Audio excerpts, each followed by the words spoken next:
Millet ಮಾಡೋದು ಬೇಳು ಅಂತ ಅಂತಿದ್ರಲ್ಲ, ರಾಗಿ millet ಅಂದರೆ ರಾಗಿ ಎಲ್ಲ ತೊಳೆದು ಹಾಕೀನಿ ನಿನ್ನೆ. ಅದು ಸ್ವಲ್ಪ ಒಣಗ್ಯಾವ ಮತ್ತು ನಮ್ಮಮ್ಮಾಗಿ ಒಣಗ್ಬೇಕು ಅಂತ ಪೂರ ಏನು ಒಣಗೋದಿಲ್ಲ. ಪೂರ ಒಣಗಿದ್ರೆ ಚಲೋನೆ, ಬಿಸಿಲು ದಿವ್ಸಿದ್ರೆ ಪೂರ ಒಣಗಿದ್ರೆ ಚಲೋನೆ. ಈಗ ಸ್ವಲ್ಪ ಮಳೆ ಅದು ಬಂದ್ಲಿಕ್ಕತ್ತದಲ್ಲ, ಅದಕ್ಕೆ ಪೂರ ಒಣಗೋದಿಲ್ಲ. ರಾಗಿ ಮತ್ತು ಇದು ಹೆಸರು ಮತ್ತು ಸಜ್ಜಿ, ಆಮೇಲೆ ಹುರುಳಿಕಾಳು ಇವನ್ನೆಲ್ಲ ಮತ್ತು ಬಾರ್ಲಿ ಇವೆಲ್ಲ ಕಾಲ್ಕಾಲು ಕೆ ಜಿ ಹಾಕಿ ಎಲ್ಲ ಒಣಗಿಸಿಟ್ಟೀನಿ. ಅವು ಮಾತ್ರ ಇವತ್ತು ಹ್ಯಾಂಗೆ ಮಾಡ್ಬೇಕಂದ್ರೆ ನೀವು ತೋರಿಸು ಅಂತ ಅಲ್ಲಿ ಕತ್ತೀರಲ್ಲ, ಅದಕ್ಕೆ ತೋರಿಸ್ತೀನಿ. ಒಣಗ್ಯಾವ ಒಂದು ಸ್ವಲ್ಪ ಬೆಚ್ಚಗೆ ಮಾಡ್ಬೇಕು, ಕೈ ಬೆಚ್ಚಗೆ ಪೂರಾ ಹುರಿದ್ರೆ ಒಳಗಿದ್ದೆಲ್ಲ ಇದು ಸತ್ವ ಹೋಗ್ಬಿಡ್ತದೆ. ಸುಮ್ಮನೆ ಬಿಸಿ ಆಗಂಗೆ ಅಷ್ಟೇ ಬೆಚ್ಚಗೆ ಮಾಡಬೇಕು. ಆಯಿತು, ನಾವು ಹುರಿತಿರೋದು ನಡಿ. ನೀವ್ಯಾಕೆ ಹುರಿಬೇಕು? ಇಲ್ಲ, ನಾನು ಹುರಿತೀನಿ ಪಾಪ. ನೀವು ಯಾಕೆ ಹೈರಾಣ ಆಗ್ತೀನಿ, ನಾನು ಎಷ್ಟು ಹೈರಾಣ ಆಗ್ತೀನಿ. ಏನು ಬೇಕಾಗಿಲ್ಲ, ಬರ್ರಿ ಅದನ್ನು ಮಾಡೋದು ತೋರಿಸ್ಕೊಡ್ತೀನಿ. ನೀವು ಮಾಡೋದು ತೋರಿಸಲಿಕ್ಕೆ ಎಲ್ಲ ತೋರಿಸ್ತೀನಿ, ನಡೀರಿ.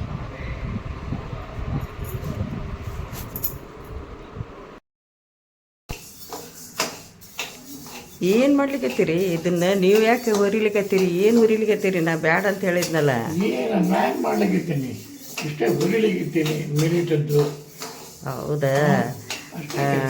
ಹರೇ ಶ್ರೀನಿವಾಸ, ಇವತ್ತೊಂದು ಹೊಸದೊಂದು ಗಂಜಿ ಪೌಡ್ರ್ ಅಂತ ಇಟ್ಕೋರಿ, ಅಥವಾ ಮಿಲೆಟ್ ಅಂತಾರಲ್ಲ ಅದಂತ ಅನ್ಕೋರಿ. ಅದನ್ನು ನಿಮಗೆ ತೋರಿಸ್ತಾ ಇದ್ದೀನಿ. ಇದು ಭಾಳ ಎಲ್ಲರಿಗೆ ಹೆಲ್ಪ್ ಆಗ್ಯದ. ಅದಕ್ಕಾಗಿ ನಾನು ನಮ್ಮ ಮನೆಗೆ ಇವ್ರಂದ್ರು ಇದನ್ನು ವಿಡಿಯೋ ಮಾಡು, ಎಲ್ಲರಿಗೂ ನಮ್ಮ ಥರ ಬೇರೆಯವ್ರಿಗೂ ಉಪಯೋಗಕ್ಕೆ ಬರ್ತದೆ ಅಂತಂದರು. ಅದಕ್ಕಾಗಿ ಇದನ್ನು ಈಗ ಎದ್ದುಗಳಿಗ್ನೇ ಟೀ ಕುಡಿತಾರೆ, ಕಾಫಿ ಕುಡಿತಾರೆ, ಏನೇನೋ ಕುಡಿದುಗಳಿಗ್ನೇ ಆಮೇಲೆ ಎಸಿಡಿಟಿ ಆಗ್ತದೆ. ಅಂದ್ರೆ ಸ್ವಲ್ಪ ವಯಸ್ಸಾದವ್ರಿಗೆ, ಸಣ್ಣವ್ರಿಗೆ ಏನು ಆಗಲಿಕ್ಕಿಲ್ಲ. ಆದ್ರೂ ಸಣ್ಣವ್ರದ್ದು ಮಕ್ಕಳಿಂದ, ಸಣ್ಣ ಮಕ್ಕಳಿಂದ 1 ವರ್ಷದ ಮಕ್ಕಳು ಹಿಡ್ಕೊಂಡು ಪೂರಾ ವಯಸ್ಸಾದವ್ರು 90 ವರ್ಷದವ್ರ ತನಕನೂ ತೊಗೋಬೋದು ಇದನ್ನು. ಆದರೆ ಇದನ್ನು ಹೆಂಗೆ ಮಾಡಬೇಕು, ಅದು ಏನೂ ಎಸಿಡಿಟಿ ಆಗಂಗಿಲ್ಲ. ಆಮೇಲೆ ಇದು ದೇಹದಲ್ಲಿ ಒಂಥರ ಎನರ್ಜಿ ಬಂದಂಗೆ ಬರ್ತದೆ ಇದು ತೊಗೊಂಡ್ಮೇಲೆ. ಅದಕ್ಕೆ ಹಸಿವಾಗಂಗಿಲ್ಲ. 12 ಗಂಟೆ 1 ಗಂಟೆ ಆದರೂ ಹಸಿವಾಗಂಗಿಲ್ಲ, ಏನಿಲ್ಲ. ಇದು ಮಾಡೋದನ್ನು ಭಾಳ ಸಿಂಪಲ್ ಅದ. ಆದರೆ ಇದಕ್ಕೆ ಹಾಕತಕ್ಕಂಥ ಪದಾರ್ಥಗಳು ಏನಂತಂದರೆ ಅವರೆಲ್ಲರೂ ಮಿಲೆಟೋದು ಅಂತಾರೆ. ಅದು ಮಾಡಬೇಕಾದ್ರೆ ಒಳಗೆಲ್ಲ ಗೋಡಂಬಿ, ಆಮೇಲೆ ವಾಲ್ನಟ್ಟು ಮತ್ತು ಬಾದಾಮಿ ಇವೆಲ್ಲ ಹಾಕ್ತಿರ್ತಾರೆ. ಆದರೆ ಇವೆಲ್ಲ ಹಾಕಬಾರ್ದು. ಯಾಕಂತಂದ್ರೆ ಇದನ್ನು ಅಗದಿ ಸಿಂಪಲ್ಲಾಗಿ ಮಾಡ್ಕೊಳ್ಳೋದು. ಅವೆಲ್ಲ ಹಾಕ್ಕೊಂಡ್ರೆ ಸ್ವಲ್ಪ ಹೆವಿ ಆಗ್ತದೆ. ಅದು ಹೆವಿ ಫುಡ್ಡನ್ನು ಯಾರಿಗೆ ಆಗಂಗಿಲ್ಲ. ಇದು ಲೈಟಾಗಿ ಮಾಡ್ಕೋ ಸಲುವಾಗಿ ಈಗ ಇವರು ಹುರಿತಾ ಇರೋದು ಹುರುಳಿಕಾಳು. ಇದು 1/4 kg ಅದ. ಆಮೇಲೆ ಇದು ರಾಗಿ, ಒಂದು ಒಬ್ಬಿ ರಾಗಿ ಹುರಿಯೋದು, ಒಂದು ಮೇಲೆ ಏನೇನು ಪದಾರ್ಥ ಅವೆಲ್ಲ ಹಾಕ್ತೀನಿ. ಇದು ರಾಗಿ, 1 kg ರಾಗಿ ಇದ್ದರೆ 1/4 kg ಹುರುಳಿ. ಇನ್ನು ಉಳುಕಿದೆಲ್ಲ ತೋರಿಸ್ತೀನಿ ನೋಡಿರಿ. ಇಲ್ಲಿ 1/4 kg ಹೆಸರು, ಪುಟ್ಟ ಹೆಸರು, ಈ ಥರ ಇದು ಮೇಲು ಸೊಪ್ಪಿ ತೆಗಿಲಾರ್ದಂಥ ಪುಟ್ಟ ಹೆಸರು. ಆಮೇಲೆ ಒಂದು 1/4 kg ಬಾರ್ಲಿ, ಆಮೇಲೆ ಒಂದು 1/4 kg ಸಜ್ಜಿ ಅಂತಾರಲ್ಲ, ಸಜ್ಜಿ. ಈಗ ಆಲ್ರೆಡಿ ನಾವು ಹುರಿದ ಮೇಲೆ ಇವರು ಇದನ್ನು ರೆಕಾರ್ಡ್ ಮಾಡು, ವಿಡಿಯೋ ಮಾಡು ಅಂತ ಅಂದ ಮೇಲೆ ಮಾಡ್ಲಿಕ್ಕತ್ತೀನಲ್ಲ. ಇಲ್ಲದ್ರ ಮುಂಚೆ ಬೇರೆನೇ ಇಟ್ಕೊಂಡಿದ್ದೆ. ಹೀಗೆ ನನಗೆ ಯಾವುದೂ ನೆನಪೇ ಆಗಂಗಿಲ್ಲ. ಹೆಸರರ ಹಾಕಿರಿ, ಹೆಸರು ಬ್ಯಾಳಿಯರ ಹಾಕಿರಿ, ಯಾವುದಾರ ಒಂದು ಆದರೆ ಹೆಸರು ಹಾಕಿದ್ರೆ ಚಲೋ. ಯಾಕಂದ್ರೆ ಇವು ಇದು ಇರ್ತಾವೆ ಮೇಲೆ, ಹೊಟ್ಟಿರ್ತಾವಲ್ಲ, ಹೊಟ್ಟಿನ ಧರಿಸ್ಲೇನೆ ಇವು ಅಷ್ಟು. 1 kg ರಾಗಿ ಇದ್ದರೆ, ಇನ್ನೊಮ್ಮೆ ಹೇಳ್ತೀನಿ, 1/4 kg ಬಾರ್ಲಿ, 1/4 kg ಹೆಸರು, ಪುಟ್ಟ ಹೆಸರು, 1/4 kg ಸಜ್ಜಿ, 1/4 kg ಹುರುಳಿಕಾಳು. ಇವೇ 4, ಏನೂ ಬೇಡ. ಯಾಕಂದರೆ ಈ ಹುರುಳಿ ಅಂದರೆ ಹೆಮೋಗ್ಲೋಬಿನ್ ಇದು ಆಗ್ತದೆ. ರಾಗಿಯಲ್ಲಿ ಕ್ಯಾಲ್ಸಿಯಂ ಇರ್ತದೆ. ಬಾರ್ಲಿ ಅಂದರೆ ಯೂರಿನ್ ಪ್ರಾಬ್ಲಮ್ ಏನಾರ ಇದ್ದರೆ ಅದನ್ನು ಇದು ಮಾಡ್ತದೆ. ಆಮೇಲೆ ಹೆಸರು ಕಾಳು ಅಂತಂದ್ರೆ ಅದರಿಂದ ಪ್ರೋಟೀನ್ ಉಪಯೋಗ ಅದ, ಪ್ರೋಟೀನ್ದು ಹೆಲ್ಪ್ ಮಾಡ್ತದೆ. ಹೀಗೆಲ್ಲ ಇಷ್ಟೇ ಪದಾರ್ಥಗಳು. ಇದು ರಾಗಿ ಒಂದು, ಇವು 4 ಪದಾರ್ಥಗಳು. ಇಷ್ಟು ಹಾಕಿ ಇವು ಹುರಿಲಿಕ್ಕತ್ತೀವಿ. ಅದ್ರ ಹುರಿಯೋದಕ್ಕಿಂತ ಮುಂಚೆ ಈ ಎಲ್ಲ ಪದಾರ್ಥಗಳನ್ನು ಸ್ವಚ್ಛ ತೊಳ್ಕೊಬೇಕು. ಮೊದಲ ಬೇರೆ ತೊಳೆದು ಒಣಗಿಸ್ಬೇಕು. ಆದಷ್ಟು ಬೇಸಿಗೆ ಇದ್ದರೆ ಚೆನ್ನಾಗಿ ಒಣಗ್ತಾವೆ. ಒಣಗಲಿಲ್ಲ ಚಿಂತೆ ಇಲ್ಲ, ಸುಮ್ಮ ಫ್ಯಾನಿನ ಗಾಳಿಗಾದರೂ ಒಣಗಿಸ್ರಿ. ಆಮೇಲೆ ಮತ್ತೆ ಸ್ವಲ್ಪ ಬೆಚ್ಚಗೆ ಮಾಡಬೇಕು. ಬೆಚ್ಚಗಂತಂದ್ರೆ ಇವಾಗ ನೋಡ್ರಿ, ನಾನು ಅಷ್ಟೇ ಇವಾಗ ನಾನು ತೋರಿಸ್ತೀನಿ ನೋಡಿ. ಹಿಂಗೆ ಕೈ ಬೆಚ್ಚಗಂತಾರೆ, ಕೈಗೆ ಸ್ವಲ್ಪ ಬಿಸಿ ಹತ್ತಬೇಕು ಅಷ್ಟೇ. ಬಿಸಿ ಭಾಳ ಹಿಂಗೆ ಹುರಿಬಾರ್ದು, ಯಾಕಂದ್ರೆ ಒಳಗಿನ ಸತ್ವ ಹೋಗ್ಬಿಡ್ತದೆ ಭಾಳಷ್ಟು ಹುರಿದ್ರೆ. ಅದಕ್ಕಾಗಿ ಇಷ್ಟೇ ಕೈ ಬೆಚ್ಚಗೆ ಮಾಡ್ಕೋಬೇಕು.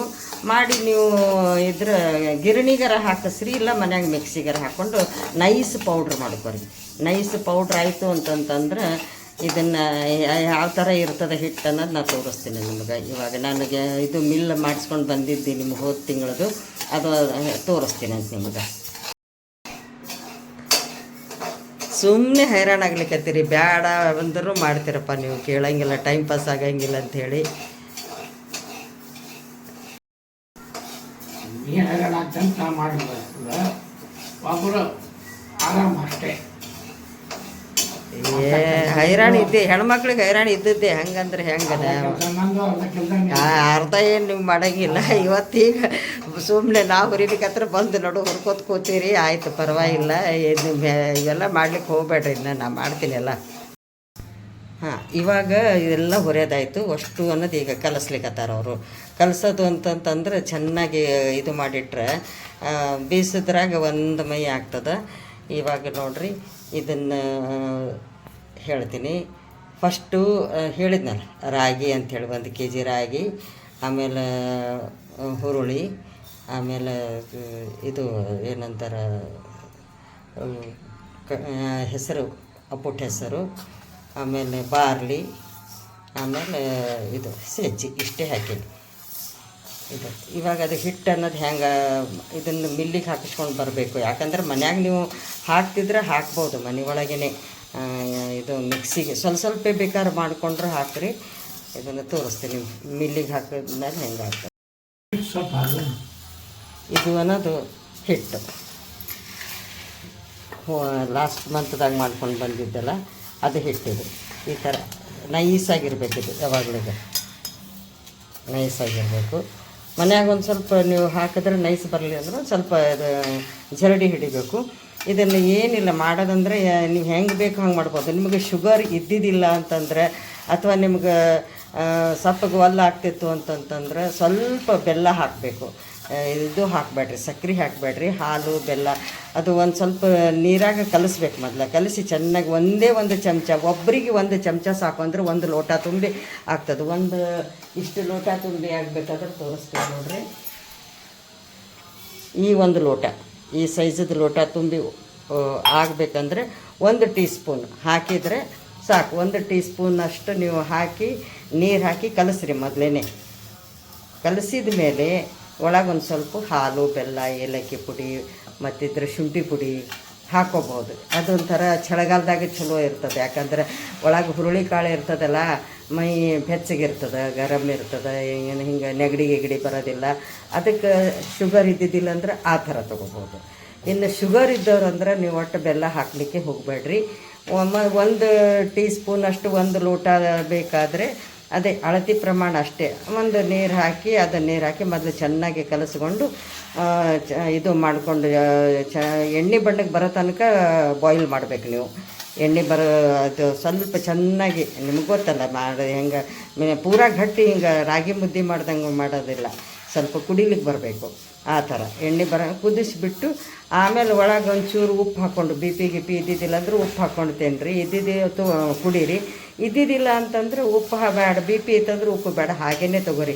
ಅದು ಹಾಗೆ ತೊಗೊಂಡ್ರೆ ಸ್ವಲ್ಪ ಟೇಸ್ಟ್ಲೆಸ್ ಅನ್ನಿಸ್ತದೆ, ಆದರೂ ಚಲೋ ಘಮ ವಾಸನೆ ಇರ್ತದಲ್ಲ, ಒಳಗೆಲ್ಲ ಹುರುಳಿ ಕಾಳು ಅವೆಲ್ಲ ಇರ್ತಾವಲ್ಲ, ಚಂದ ಅನ್ನಿಸ್ತದೆ, ಘಮ ವಾಸನೆ ಬರ್ತದೆ. ಹಂಗೇ ತೊಗೊರಿ ನೀವು, ಬಿ ಪಿ ಇದೆ. ಮತ್ತು ಇದು ಇದ್ದಿದ್ದಿಲ್ಲ ಅಂದ್ರೆ ಒಂಚೂರು ಉಪ್ಪು ಬೇಕು, ತಿನ್ನು ಡಾಕ್ಟ್ರ್ ತಿನ್ನು ಅಂತ ಹೇಳಿದ್ರು ಅಂದರೆ ಉಪ್ಪು ಮಜ್ಜಿಗೆ, ಒಂದು ಸ್ವಲ್ಪ ಮಜ್ಜಿಗೆ ಮಾಡಿ ಚೆನ್ನಾಗಿ ಮಜ್ಜಿಗೆ ಕಟ್ಟೋದು, ಒಂದು ಸ್ವಲ್ಪ ಅದನ್ನು ಸೋಸಿಬಿಟ್ಟು ಒಳಗೆಲ್ಲ ಇದು ಹಾಕಬೇಡ್ರಿ. ಒಳಗಿಂದೆಲ್ಲ ಅದೆಲ್ಲ ಹಾಕಬೇಡ್ರಿ. ಒಳಗಿಂದ ಕೆನ್ನಿಗೆನಿ ಚೆನ್ನಾಗಿ ಮಜ್ಜಿಗೆ ಕಟ್ಟೋದು, ನೀರು ಮಜ್ಜಿಗೆ ಹಾಕಿ ಒಂಚೂರು ಉಪ್ಪು ಹಾಕ್ಕೊಂಡು ಕುಡೀರಿ, ತುಂಬ ಚೆನ್ನಾಗಿರ್ತದೆ. ಬೇಡ ಬರೀ ಹಾಲು ಹಾಕ್ಕೊಂಡು ಕುಡೀರಿ.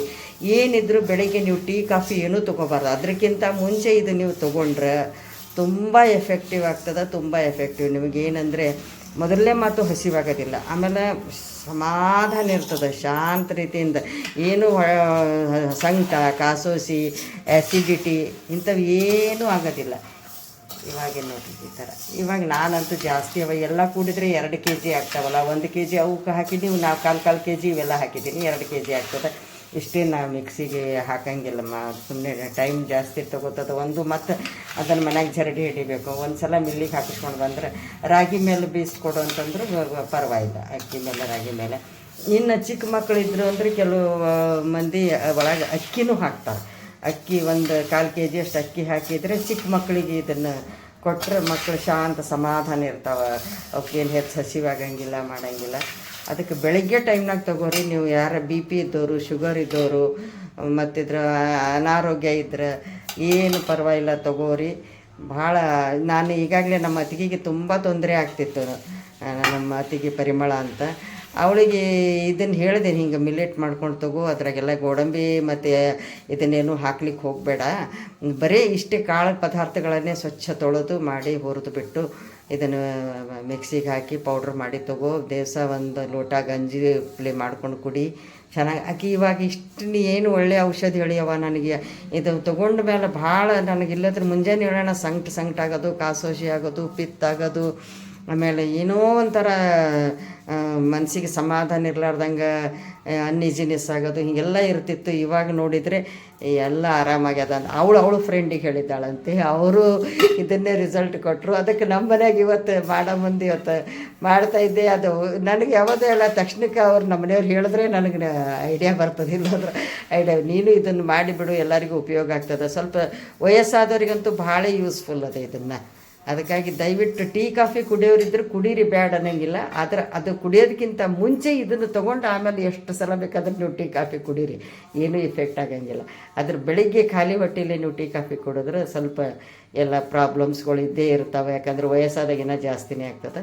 ಮಕ್ಕಳಿಗಂತೂ ಹೇಳಿ ಮಾಡಿಸಿದ ರಾಮಬಾಣ ಇದ್ದಂಗೆ. ನೀವು ಅನ್ನಪ್ರಾಶನ ಆದಮೇಲೆ ಮಕ್ಕಳಿಗೆ ಇದನ್ನು ಈ ಗಂಜಿ ತಿನ್ನಿಸ್ಕೊತ ಹೋಗ್ರಿ, ತುಂಬ ಚೆನ್ನಾಗಿರ್ತದೆ. ಮಕ್ಕಳಿಗೆ ಬೇಕಾದ್ರೆ ನೀವು ಹಾಕಿರಿ, ವಾಲ್ನಟ್ ಹಾಕಿರಿ, ಬಾದಾಮ್ ಹಾಕಿರಿ, ಒಳಗೆ ಚೆನ್ನಾಗಿರ್ತದೆ ಚಿಕ್ಕ ಮಕ್ಕಳಿಗೆ.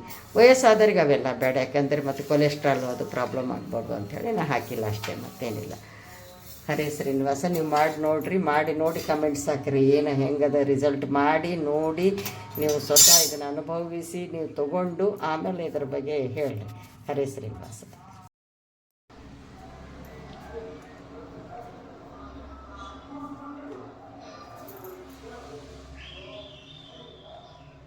ಇಲ್ಲಿ ನಾನು ಅಧಿಕ ಮಾಸಕ್ಕೆ ಹಚ್ಚುವಂಥ ಬತ್ತಿಗಳನ್ನು ಮಾಡಿ ಇಟ್ಕೊಂಡಿದ್ದೀನಿ. ಇದು ಕೂಡ ನಿಮಗೆ ತೋರಿಸ್ಬೇಕಾಗಿತ್ತು, ಅದಕ್ಕೆ ತೋರಿಸ್ತಾ ಇದ್ದೀನಿ.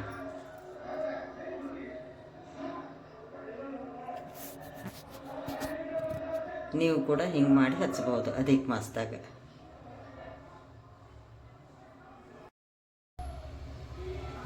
ಅಧಿಕ ಮಾಸದಲ್ಲಿ ಹಚ್ಚುವ ಬತ್ತಿಗಳು.